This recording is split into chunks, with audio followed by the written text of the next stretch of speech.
Ariel.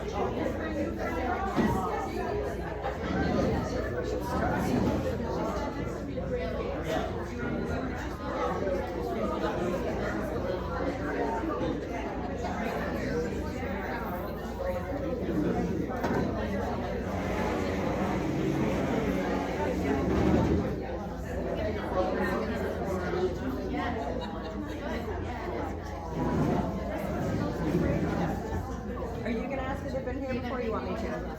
I will. I'll do that as part of my intro. Okay. Do you want the mic? No? Hello, ladies and gentlemen. Hello. Black ladies right up front. Yep. Welcome. I'm glad that you could join us. Alan Ames has been here before, and he called me and said that he's still funny and could he come back? So here it is. Yep. I turn it over to you. That's all the intro I'm going to do. Thanks, Ariel. Hi everyone, my name is Alan Ames, and the name of my show is Alan Ames Thinks He's Funny. But since I've been here before, we had to change the title just a little bit. So the name of my show today is Alan Ames Still Thinks He's Funny. So I do see some familiar faces out here. Just who has been here? Who saw me back in November? Okay, that's pretty much right for you. So it's good to know, because what I'm going to do is there will be some stuff that will be familiar to you, but then there'll be a lot that I didn't present last time I was here. So when I was here last November, it was my 4th time doing my 1-hour show, Alan Ames Thinks He's Funny. Since then, I've done at least a dozen 1-hour shows all over the South Shore, down in Cranston, Rhode Island, up in Laconia, New Hampshire, and I even did my show down in Silver Spring, Maryland. I know it sounds impressive, but it's because our son lives down there. And on his own, he reached out to the director of the senior center in Silver Spring and said, "Hey, my dad's a big-time comedian up in Boston. Would you like him to do his show next time my folks come down?" I have a pen that just broke in my pocket. Probably has ink all over me. So my wife and I went down for Mother's Day weekend, and Monday, the day after Mother's Day, on the way back to the airport, at 10:30 in the morning, I did my 1-hour show down there to about 100 people at this huge senior center in Silver Spring, Maryland. So one thing I want to make sure you know is that I am a volunteer out of the Foxborough Senior Center. When I do my shows at senior centers, I do them at no charge. I do them for free, and the reason why is that I don't have money to donate, but I have my time and I have my show, and it's just, my way of giving back, so that's why I like to do this. I was going to let you know that was your cue to clap.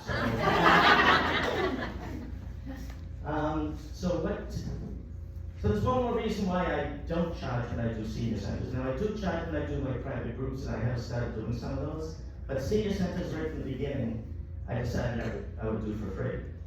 But another reason that I don't charge at senior centers is that I don't want anyone running after me in the parking lot asking for their money back. Because I know I cannot outrun a highly motivated person in a wheelchair. I just can't. So I will tell you a bit about myself in a moment, but I do want to say that I am OFD. Anyone? Originally from Dorchester. Right? There's bumper stickers and everything that say OFD. I'm originally from Dorchester. My family moved to the town of Stoughton. I just want to see if you can hear me without the mic. Can you hear me without the mic? Yeah. All right, I'll tell you what, I'll use it for a while, and then when I get tired of it, I'll just put it on. So my family moved to the town of Stoughton as I was entering my junior year of high school. And that is where I met my boss, my wife. she's a town from Stoughton. So we graduated Stoughton High together in 1970, We met Ames together in 1974. Got married a year later, and then the first of 3. We have 2 sons and a daughter, all in their 40s already. 6 grandchildren. Our oldest is our red-haired, freckle-faced Molly. She's 16. 16, and the others are all boys younger than her, so as far as she's concerned, she's in charge. Just want to mention that an old friend of mine is hiding in the back somewhere.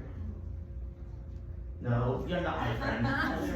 She moved. Where did Leslie go? Over here. Oh, you moved. You moved over there. You moved.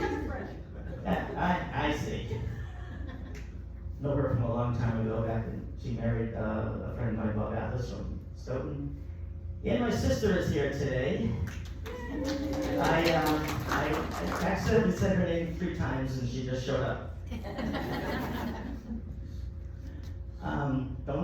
Don't make eye contact with her because I can't guarantee you won't turn into a pillar of salt. So don't look at her. I'm warning you just once. Fortunately, she has a good sense of humor. So the material I'm going to go through in an hour could include the following things. Well, we're definitely going to go back to 1960 Dorchester. Definitely doing that. Might have some fun comparing people from North Shore versus South Shore, which I do a bit on that. Definitely going to talk about getting older. I will do a bunch of jokes.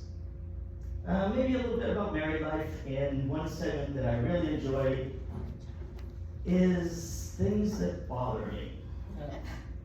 Now that's a lot of material to fit in an hour, so I might abbreviate some of those sections or just adjust as we go on. But first, take a quick drink.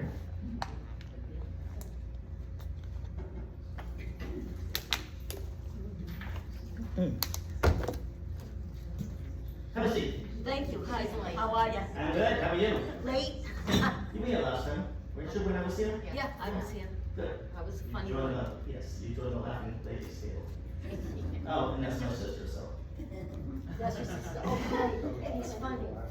That's her sister. I mean. Yes, sir. You think so? Down at Ames last Friday, and they were showing that movie, there's something The Godfather, and that maybe somebody was going in the movie, you think I'm funny. Yeah, I'm not familiar with that. Funny looking. Oh. Do you think I'm funny? Yeah. What I want to do though is invite you all to come with me right now, back to 1960, Dorchester. I thought you would go up there. I So we'll all do a dance number on the stage. Why know. not? You can see this is an interactive group I have going. Now, clear your minds, let's go back to 1960 Dorchester for a moment. I grew up in the triple deckers, right? First floor, second floor, third floor, tiny backyard, tiny front yard. We have, you too? I didn't have a fun. Dorchester? Yeah. Rockford. Now the guy behind you was raising his hand, but that's fine.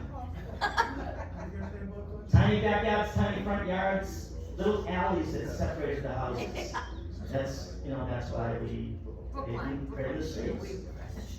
Now, at 8 years old back in 1960, you just kind of accept things as they are, even though you might not fully understand them. And one thing I never understood is that we had a bowl of plastic fruit. Plastic fruit. And we kept it in the pantry.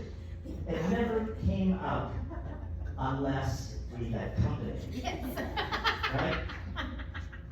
And that was my job. When company came, I had to bring the bowl of plastic fruit out. And back then, we actually had company because there were no cell phones back then. Right? They'd be driving around on a weekend, they go, oh, let's go visit the Ameses, right? The doorbell would ring and my father would yell, Alan, go get the bowl of plastic fruit!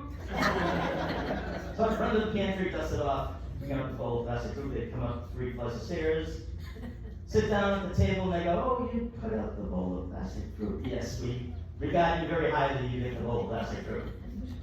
But something else about plastic back then in 1960. We had a couch. Covered in plastic. Thick, clear plastic. Like on a bed, the first sheet is that fitted sheet on the bed. We had like a fitted sheet of plastic on this couch. It never came off. And I always wondered what would happen if I touched the fabric. right? And occasionally I look around, make sure no one saw me. Put my hand under the plastic. Nothing ever happened. But when company came over, they still had to sit on the plastic on the couch because the plastic never came off. Which is fine and not too uncomfortable until summertime on the third floor of a triple decker because there was no air conditioning back then. If you're lucky, you had a fan. So, yeah, times were different back then. They really were. And here's one more example of growing up in Dorchester in 1960. My mother was having a birthday. And my father thought that he got her the best present ever. He got her a vacuum cleaner. And he thought it was going to be the greatest thing. If I ever got my wife a household appliance for an anniversary or birthday, the cause of death in the concert would be strangulation by electrical cord, right? It would. It would. So my mother, who worked in downtown Boston, she was a dictaphone operator. Her bosses would record into a machine and then later she'd listen to it and type whatever they said. She had to take a bus and a train into Post Office Square, and then the train and the bus to get back, and on the day of her birthday, we had the vacuum cleaner all set up. She comes up the stairs, opens the door, we turn on the vacuum cleaner, happy birthday, and she just looked at it. All right, now go back in the house, and what's for dinner? But that's how different things were back then than today. Now, my father loved telling jokes and stories, and I know I get a lot of it from him. When my folks retired, they moved to an apartment complex in the city of Brockton. And in the nice weather, he would sit out back on a lawn, and little kids of all ethnicities would sit around like at a campfire. And he would tell them story after story after story. So I know I get a lot of this, wanting to tell jokes and stories to people, from my dad. And he had a poem. The poem was about pay toilets. Because there were pay toilets in Boston and in public places back then when you needed a coin to use a stall, like a dime or something. And didn't we have those shoes with a little... penny loafers or something. Yeah, penny loafers, right? That you'd put a coin in case you need a big phone call or use a stall at a public bathroom. So I'd like to honor my father's memory and recite this little poem for you, and it goes like this. Here I sit, broken-hearted, paid a dime, and only farted. and he would just say this randomly, just like anywhere, right? Just like anywhere. But also, my father knew exactly what to say to me to make me feel better. If I did something stupid or silly or just something bad and unnecessary happened. And I remember one day, I was carrying a plate of food to the kitchen table, and everything just slid right off onto the floor. So I froze. I looked at my father, he looked at me. He said, Alan, can't believe you were the fastest sperm. See, I'm always afraid to tell that joke, because I'm not sure how it's going to go. So I do this kind of like watching a horror movie. Just kind of want to watch and you kind of don't. And, usually people laugh, but in the town of Medfield, I told that joke at the senior center to a small group. And instead of a laugh, I got a gasp. Because I said, right? In fact, one lady reached for her inhaler. That's how bad it was. Oh, Dorchester, good memories, right? Yeah. Now, I referenced our kids. We have 2 sons and a daughter, all in their 40s. Our oldest son lives in D.C., the one that, near Silver Spring, Maryland. Our daughter lives in the town of Easton, but our youngest son lives in a little town called Groveland, Mass, which I never heard of before, up by the New Hampshire border, up near Haverhill. And the reason that he is up there is because he married a North Shore girl. We're South Shore people. We're not North Shore people. And her name is Jen, and Jen wasn't even from any of the good towns on the North Shore. Not from like an Andover, or a Marblehead, or a Swampscott, or an Essex, or a Hamilton. I can go on and on about all the good towns that are out there. There are some towns and cities up in the North Shore that are really kind of tough. I guess where she's from? Lowell is close. Yeah, worse than Lowell, worse than Lawrence. She's from Lynn. Altogether. Okay? She's from Lynn. Lynn is a tough city. In fact, there's a poem about Lynn. Some people know it. You ready? We're going to do it together. Ready? Lynn, Lynn, city of sin. You never come out the way you go in. No, I didn't make that up. That poem exists for a reason. Because Lynn is a tough city. So when Matt, that's our young son's name, and Jen first started dating, I remember the first time that we met Jen. Tall, like 5'9", maybe long blonde hair, jewelry everywhere you could put it. Bracelets, necklaces, rings, bling. Where's Sherry? Sherry was here last time. She told me to use the word bling when I do this. Well, Sherry was sitting here last time. But she came up to me after the show. And she said, you should use the word bling. And I've been waiting to come back to tell her I'm using the word bling. Anyway, she has all those jewelry. She even has the ankle bracelets, right? In fact, that ankle bracelet she was wearing was so stunning, you could hardly even tell it was a GPS tracking device.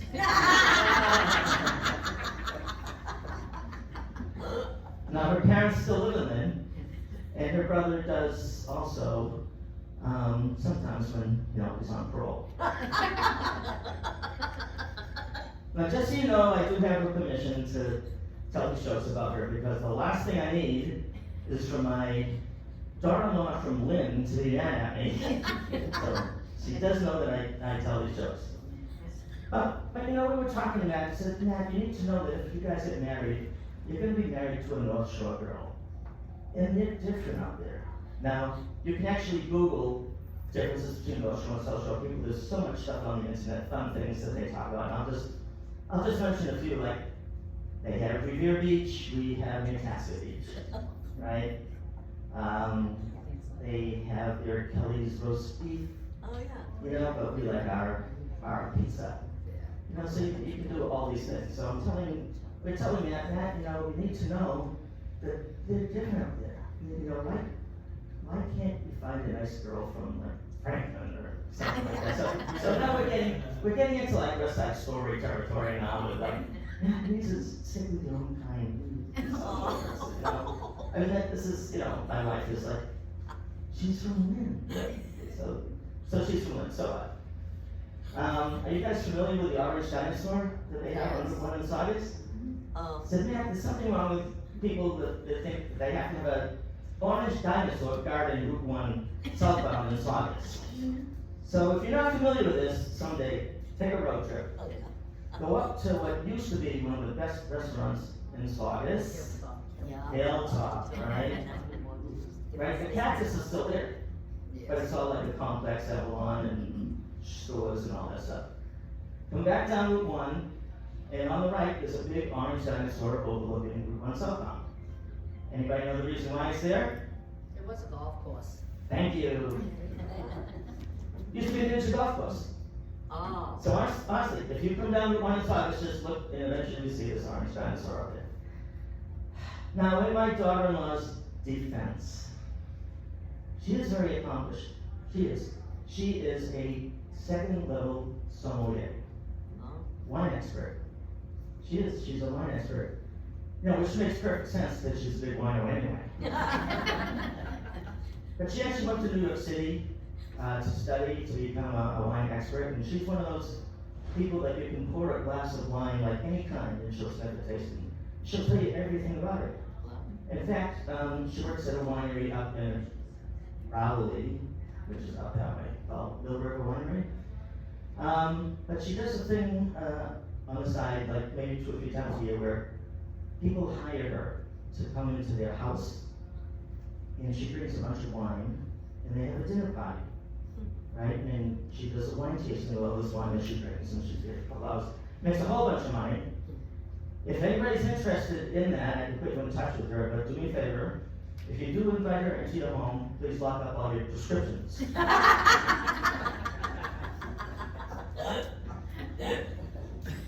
I'm so glad I have her permission to tell you that. I really mean, she's a good sport, she really is. So I'm gonna ask you all a bunch of questions now. You ready? Yeah. Do you remember Encyclopedia Britannicas? Yes. Okay.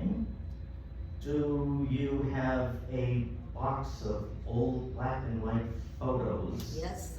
from generations ago Yes. with people in it that you don't know? Yes. Do you remember drawing a film at a photo mat? Yes. A one person group? Yes. Did you watch the Sultan Show? Yeah. Did you watch the Beatles when they were on their Sultan Show? Yeah. Do you remember making Jiffy Pop? Jiffy Pop. Yeah. Jiffy Pop. I actually saw it still available. Yeah. It's like Jiffy Pop. Right? Do you have any wishbones sitting on a windowsill waiting for grandchildren to come over so they can break them? No, they're all at my house because they're all lined up there. Last question.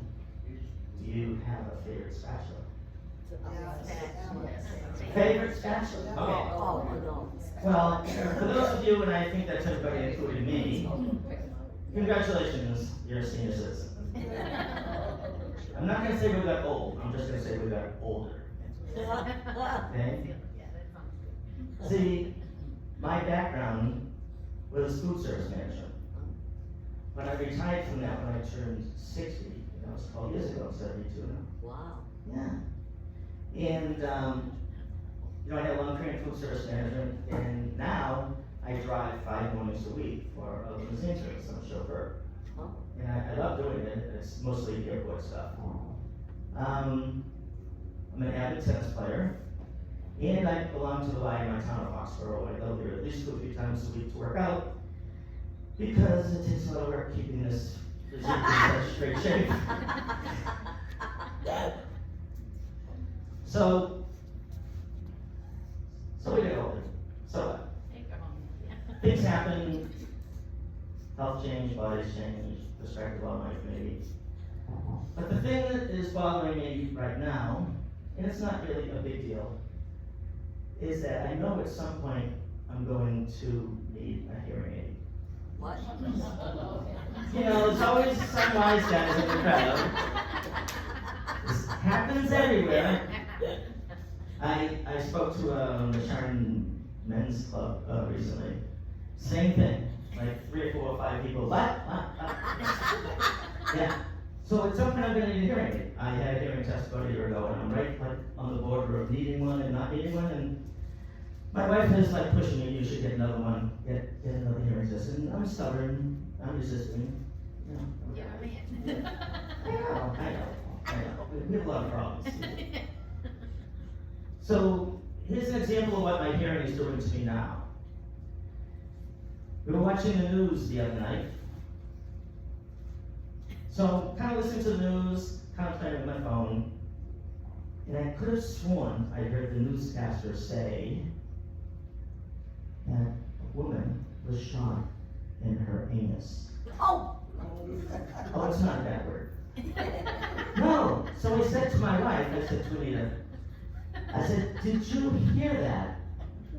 A woman got shot in her anus. How is that even possible? Was she getting a little bit of tying her shoe? Like that? How is that even possible?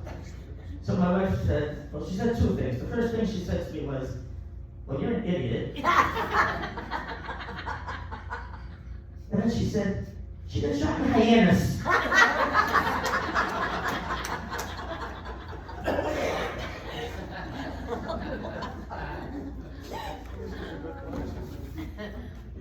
He's still going to stay. She must love you. So, black for decades. And a couple of years ago, I just let go to this, gray that it is now. And I'm fine with that. It's mine for as long as I have it. But one thing I noticed as soon as I went gray is that everybody's calling me sir now. They call me sir, they're holding doors for me.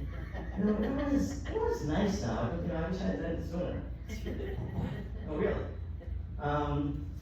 One of the things about getting older that I've noticed, like, when I was a teenager, like 14 to 15, to be cool like the other guys, right? I used to keep a condom in my wallet. Like anything was gonna happen, right? Like anything was gonna happen. We'd go to a dance or a social and the guys, you got your, I got it, yeah. Always back, yeah, sure. Well, there's no condoms in my wallet anymore. But in the exact same spot where I kept my condoms, I don't have lactate pills. Just in case. Now, I did mention that I'm a tennis player, and even tennis has changed a bit. I still play a pretty good game, but in tennis, if you're not familiar, there's always like a 10-minute period where you hit the ball back and forth to warm up before you start your set.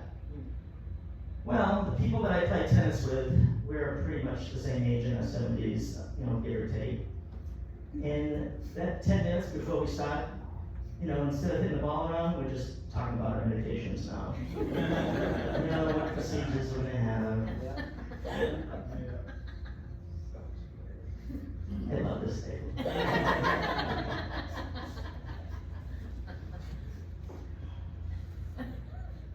When I was younger, one more example. So, I had a tattoo of a small battleship on my chest. I don't know why not? Yeah, sure. Okay, see now, if I did that, would get the biggest laugh of the night. I guarantee you that.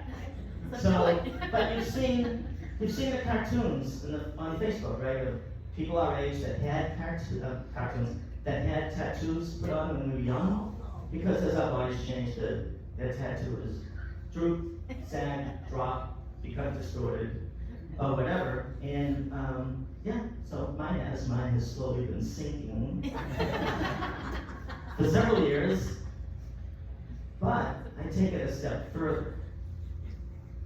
Because over the last couple of years, I've lost some weight, I've become a little bit more compact. And I've noticed that the battleship is slowly starting to come back up again. It is. So my goal is to continue to exercise and eat right, and I'm trying to get it back to the surface.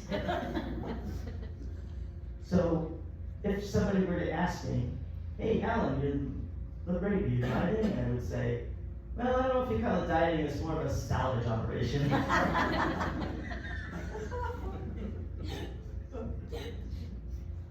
I'm going to talk about having a colonoscopy, and I'll be gentle. So, okay, I'll be good. I'll be gentle.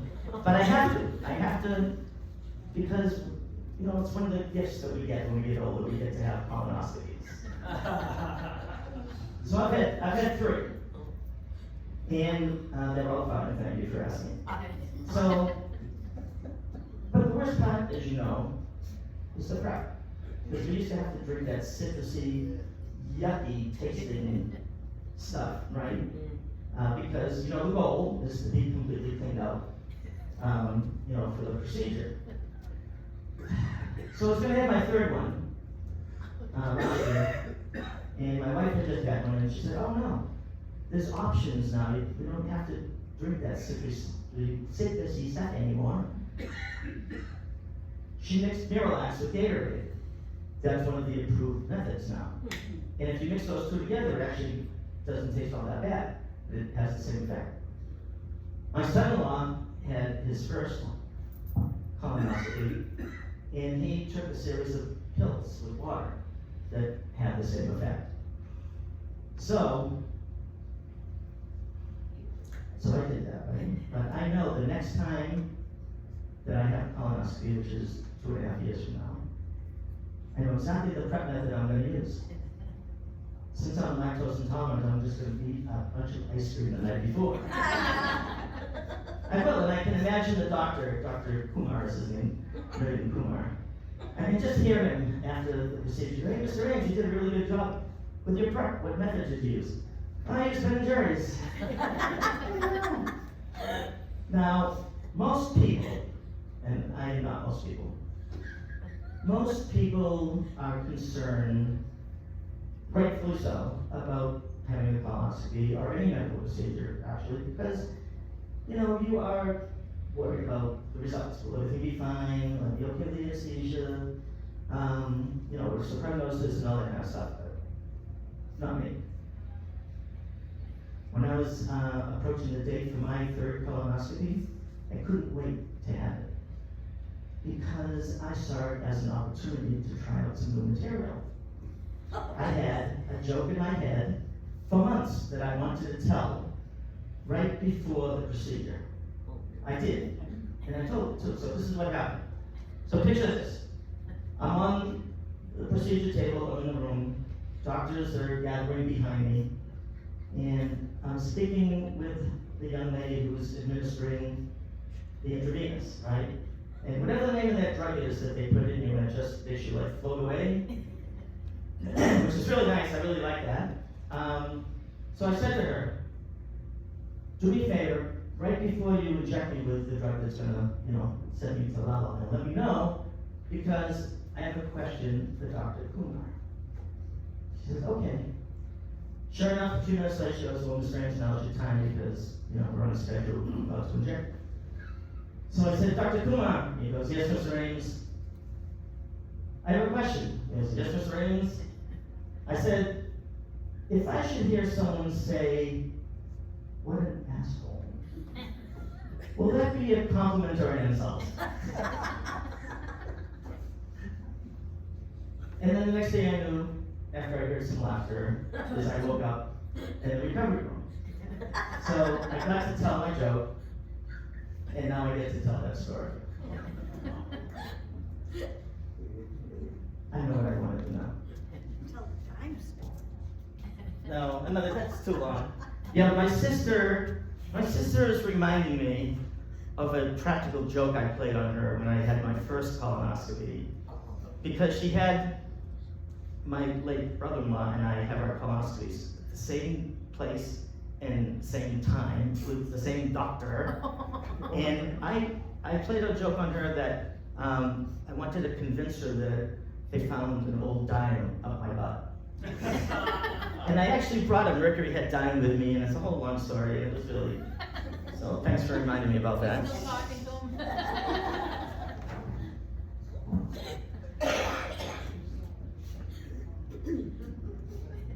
I took harmonica lessons recently. Oh, no. Oh, it's not that bad. So I don't have time to play a whole song, but just a little bit of one here for you. This will be our musical interlude. Thank you.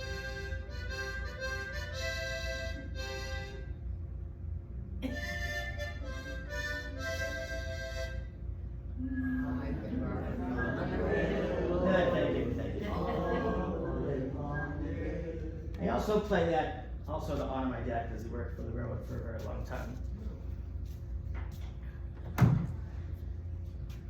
So I've been told I'm as much a humorist as I am a comedian. And there is a distinction, I had to look it up.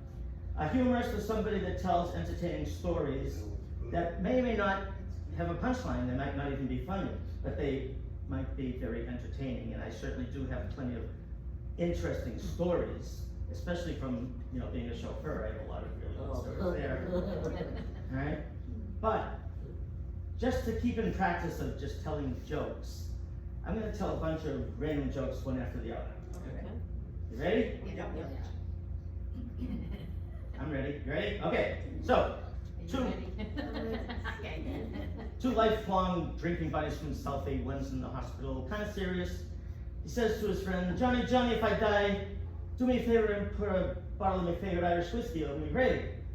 He says, sure, tell me I'll do that, but would you mind if I surrendered through my kidneys first? Two lifelong buddies, but this time it's all about baseball. they played baseball growing up, season's tickets, go to spring training, Red Sox all the way, right? One of them does pass. About a week later, the other guy's in bed, and he sees a vision of his friend. He goes, Mike, is that you? Yes. He says, you're in heaven. Yes, of course I'm in heaven. Tell me this, is there baseball in heaven? He goes, yes. There's good news and bad news. There is baseball in heaven. Okay, well, what's the bad news? Bad news is you're pitching tomorrow. You know, my kids actually asked me, Dad, you know, when the time comes, you want to be buried or cremated? And I said, surprise me. So, John Kerry, our former senator, right? No comments, please. Okay. Right? Our former senator, ran for president once and all like that. You know who we married, right? Yeah. We married Teresa Hines from the Hines ketchup heiress. So he actually, when they were first dating, he actually had the nerve to ask her, how many positions do you know? She said, we have 57 varieties.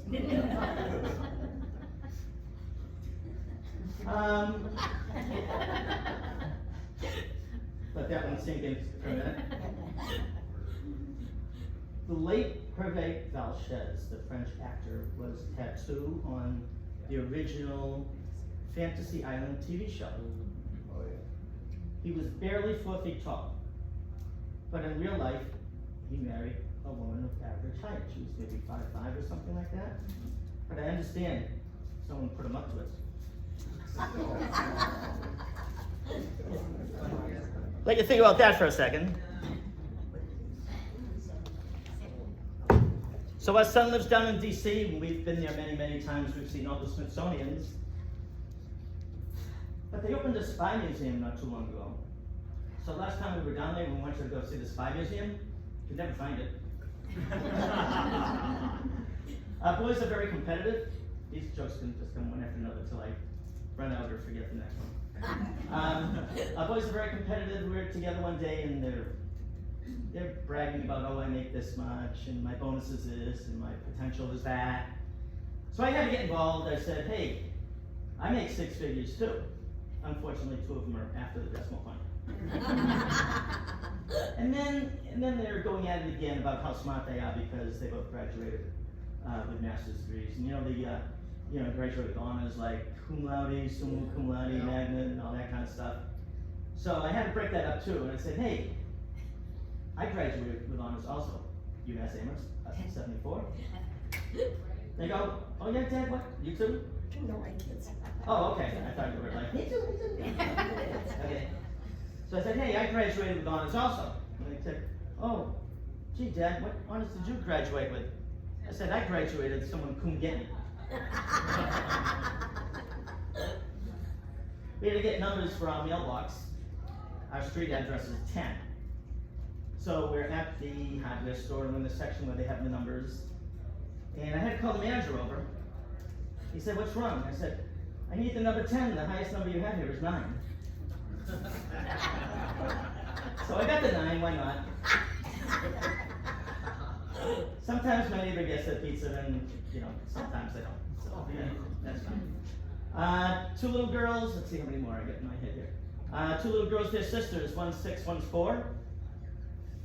They're in the bathroom, looking at the scale that's on the ground. And the older one says to the younger one, don't ever stand on that. Every time Mommy stands on that, it makes her cry. Do I need to tell that again? It's a scale, and every time Mommy stands on it, she cries. Okay. So Move on. I've been told to leave it alone and just keep going. All right. Well, one more anyway. You remember the old A&P supermarket chain? Yeah. Of course.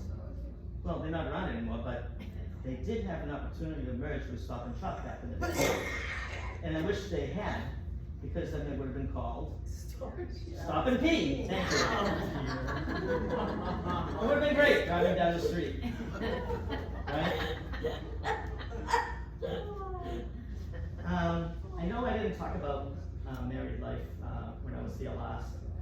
I just have a couple of things about it because my wife censored almost everything in my routine about married life. So you're not telling that, and you're not telling that.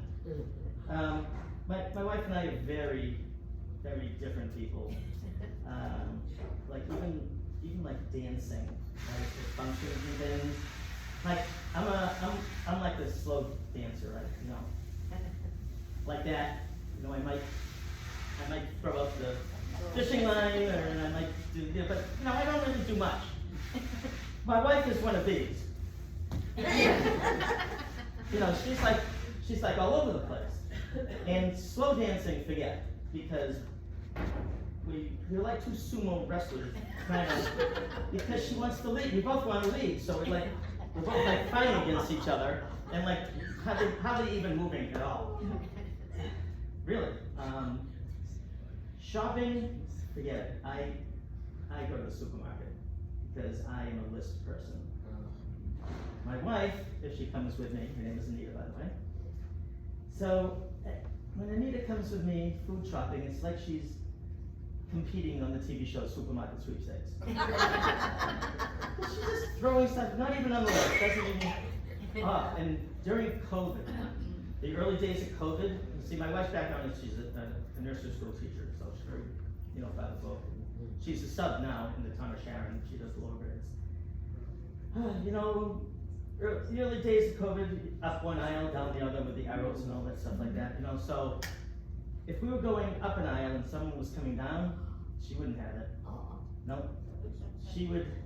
Okay, my sister is laughing because she knows that I am telling the truth. She knows her sister-in-law, my wife, very well, and that's why she's laughing. She hasn't heard this before. So my wife will guilt that person into doing one of two things: either turning around or just leaving their car and going home. That's how good she is. That's how good my wife is with that. We go to BJ's, actually here in Franklin, for one thing. Like 2 or 3 times a year we have like family gathering, and I like to get that big ribeye roast, but they'll cut it for you. You don't have to get the big 14, 15 pound one. They'll cut it to 6, 7, 8 pounds, whatever you want. And whenever we go there, we're always in a hurry, and I really try to get her to like stay in the car. And she promises me, yes, okay, we'll just go, and the butcher is in the back of the store, right? Yeah. At BJ's. We'll just go, we'll get that, and we'll get right out of here. Yes, that's what I'll do. So we go into BJ's, and we're in about 20 feet, and where is she? She goes, look at how cheap the TVs are. Oh, I don't jeez. care about the TVs, we just have to get to the butcher. Oh, look at the books. Should we get any books for the kids? No. How about pants? Do you need pants? No, I don't need any pants. Do you want to change our TV, program, our subscriber or the service? No. Oh, you want to get your eyeglasses, your eyes checked? No. Piece of meat. I want to leave. Finally get to the butcher, right? And I'm waiting. She's gone, right? She's gone, and now she's got a basket with all kinds of stuff in it. And I still just want to get out. So I finally have a piece of meat, and we're now leaving is almost. Actually, it's just as hard as getting in there as getting out, because now we have to get past the people that are doing samples.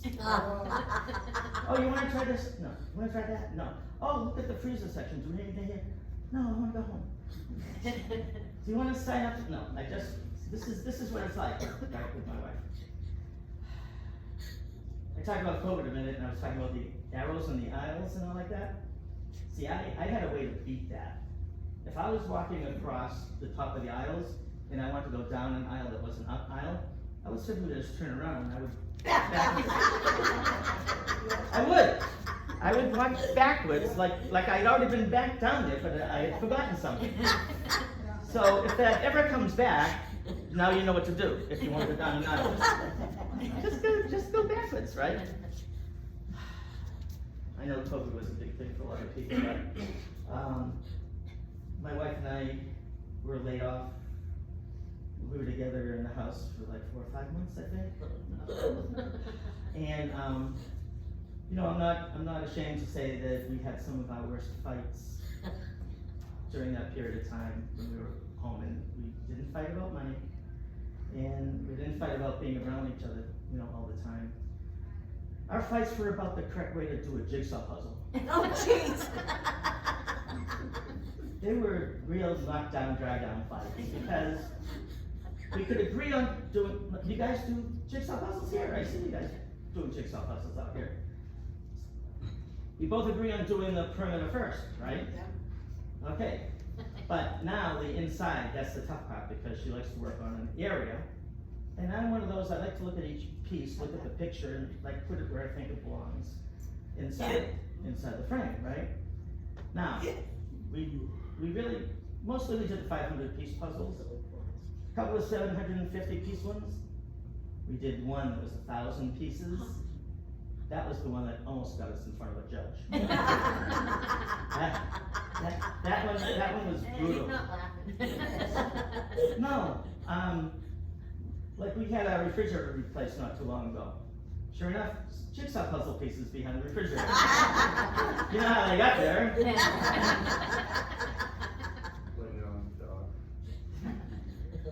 Oh, time is going so quickly. It really is. There's quite a few things that bother me. And I'm going to share a good number of them with you. In the hopes that maybe you can help resolve some of them. And the things that bother me can be anything from things that people say, to TV commercials, to highway signs that I see, and I'll try to do an abbreviated version of this since we're running short on time. So I want to start with things that people say that bother me. People who say, I'm speechless, and then they give a speech.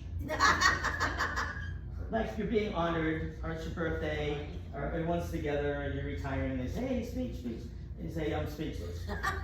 As soon as you say I'm speechless, then sit down. As bad as that, in the same situation, people say, I'm at a loss for words. No, you're not, because I know what words are, and a bunch of them just came out of your mouth. And if I ever heard anyone put those two things together, I'm speechless, I'm at a loss for words, I think my head would just like blow up. What's even worse is when somebody says something and they follow it up by saying, I'm not gonna lie. I'm not gonna lie. The person giving the traffic report recently, she said, gee, the traffic on the Mass Pike is flowing extremely well, I'm not gonna lie. Well, thanks for that. I was kind of under the assumption that if you're giving the traffic report, you're gonna, tell it like it is anyway. Like, isn't that their job to tell exactly how it is? So why? So in that instance, wouldn't you think that everything else the person says is a lie? If they have to say, I'm not gonna lie. Oh, and one more thing on this is, and this is a made-up word that I made up.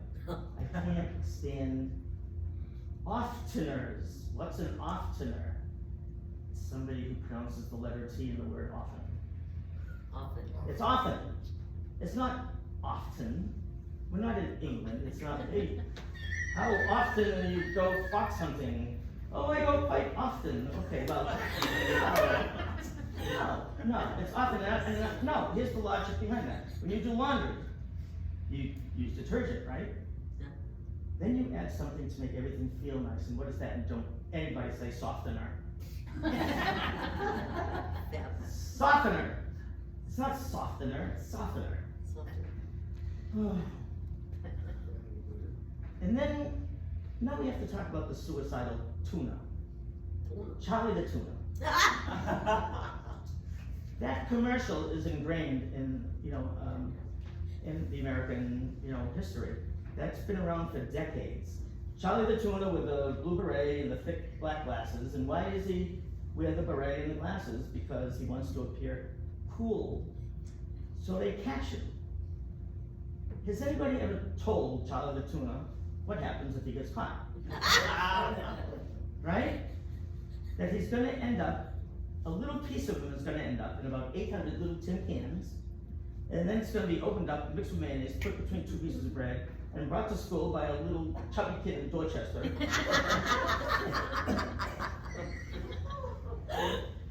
I did every day going to school. I mean, there was a football coach, Bill Parcells. Yeah.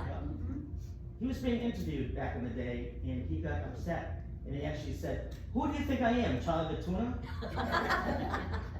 And they called him the Tuna from then on. For real. For real, they did. Now, can you imagine the look on the fishermen that actually brought up a net with a tuna that had a blue beret and thick glasses? And they go, "Charlie, we caught him, we got Charlie the Tuna. He doesn't look too happy." I don't get it. I don't get it. Oh, other commercials. Pepto-Bismol. You know why I can't stand that commercial? No. Because they sing the word diarrhea as part of this. The word diarrhea is bad enough just by itself. You don't have to sing it in a jingle. Okay? Ready? It goes. They dance around, they go, you know, it's a current commercial too. They go, nausea, heartburn, indigestion, upset stomach, diarrhea. Yeah, like it's a great fun thing. It's a great fun thing. You know, It's not good. I know. And I can't stand that, but the only thing that would make that jingle better for me would be if they did this. So, yeah. So they're dancing around, they go, nausea, and they don't do things like nausea, heartburn, indigestion, nausea, heartburn, upset, indigestion, upset stomach, and then they go, diarrhea. That would be the only way to say that jingle. And the other commercial that really gets me is Lume. The full body deodorant, and I'm not going to get into details here, but apparently as a civilization we need a lot of assistance in this area. So Lume has a bunch of different commercials on TV. Yeah. But one of them has this jingle that, you know, it's always the same lady doctor that supposedly came up with it. And there's others too that are coming out now too. And this little slogan where she goes, it's for hits, privates, and beyond. What is beyond? What, I mean, like even, I used to work for Papagino's restaurants, and we had a slogan back then, pizza, pasta, and more. You know what more meant? It was other kinds of food. Toy Story. The space character guy there, Buzz Lightyear. What does he yell when he jumps up in the air and flies away? To infinity and beyond. Right? So you know what beyond means, it's going up into space. What follows pits, privates, and beyonds? I don't get it. I don't get it. Anyway, enough on that. Sure, there are some signs that bother me. There's,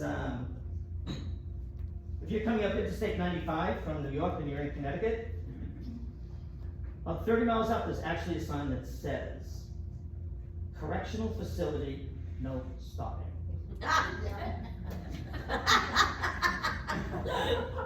Is this a problem?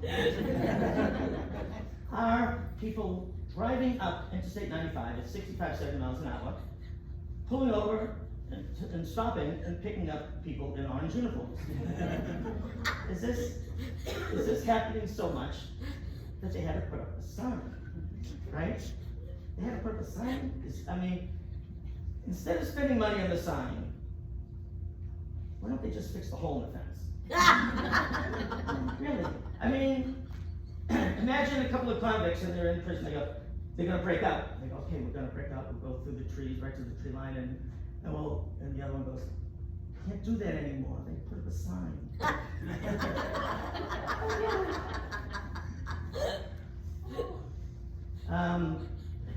I don't know if you have any big Y's around here, but we have one in Walpole. Yeah. Yeah. So I go there occasionally just to get the rotisserie chicken for $7, something like that, right? So I went one afternoon, and the parking lot was pretty busy. I did find a spot. I stopped going to the spot, but there was a sign. Yeah, I know, really, ready? This is what that sign said. Parking for customers with children. Yeah.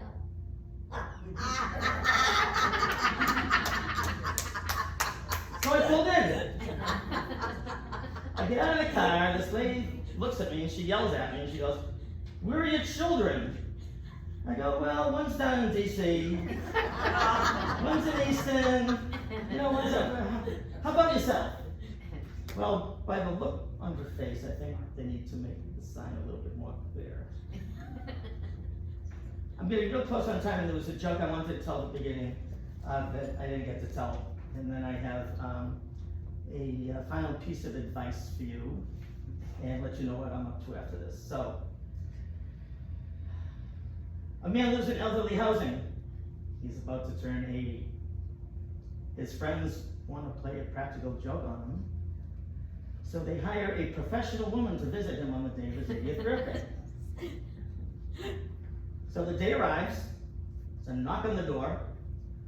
Beautiful young woman walks in and she exclaims enthusiastically, she says, "I'm here to bring you super sex."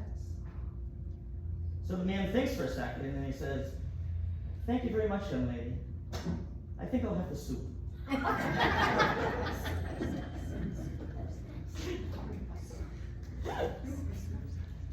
I'm gonna, thanks. All this time it took you to get there. Everything else was just okay, but that one you like. Okay. So I have one piece of advice for you. You guys have been awesome. You really have. You've laughed and you've laughed and you've participated, just as you were supposed to. If someone were to come up to you and ask you for a piece of advice, with all of the experience that we have in this room, I'm sure you could come up with something. So from me to you, a piece of advice I hope comes in handy. And it's this: never go through a car wash when you have to pee. It never ends well. After this, I've been all over the place, but I'm going to Framingham soon. The Callahan Framingham Senior Center. And here in Franklin, you have a housing place called the Enclave, right? Your friend is over there, so I'm doing a show over there. And then I'm returning to the Senior Center in the town of Raynham. And then I'm going to try something different. I'm going to try in November a show at the American Legion in Sharon, opposite Shaw's, on a Saturday night. Oh. So I'm going to have to put together a different kind of material for that crowd. But anyway, I want to thank you all, Franklin seniors. Thanks for having me again.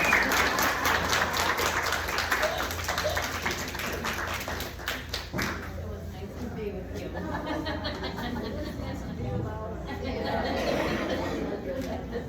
And you didn't embarrass it. You did a beautiful job.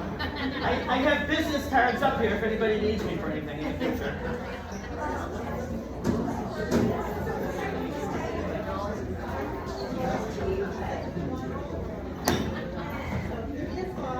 Who's your business guy? I'm glad you asked. And at the Legion, American Legion in Sharon. Oh, yeah. He might be Yeah. more funny. Well, I want to do, you can touch my shoulder, it's okay. I want to do more R-rated material, and I do have R-rated material. I don't present it for seniors. I did a show at Pier 1 in Sharon, which is an assisted living for the memory, and the program director called me afterwards and she scolded me. Right? I said, "Is that I'm talking joke about service?" I think I got too detailed or something. But thanks for coming. I'm so glad you came. Watch that step. Yeah. Watch that step. Yeah, watch it. I'm about taking it off. You do a great job. Thanks. She's a doll. My advice to you, Yes. don't ever lose your box. But that's a hard one. Oh. Yeah, we lost mine. Listen. I have 4 things for you. Okay. all the things you talk about are the things that bother me. Oh, okay, good. Yes. Oh, Leslie, this is my sister Sheila. Bob Atlas is a friend of mine from East Ladies and stuff. We, I didn't see you. So, you're talking about often and often? Yes. Okay. On the news, newscasters? Yes. Stoughton? Drives me nuts. Stoughton? Yes. Stoughton. Yes, it is Stoughton. Stoughton, Yes. not Stoughton.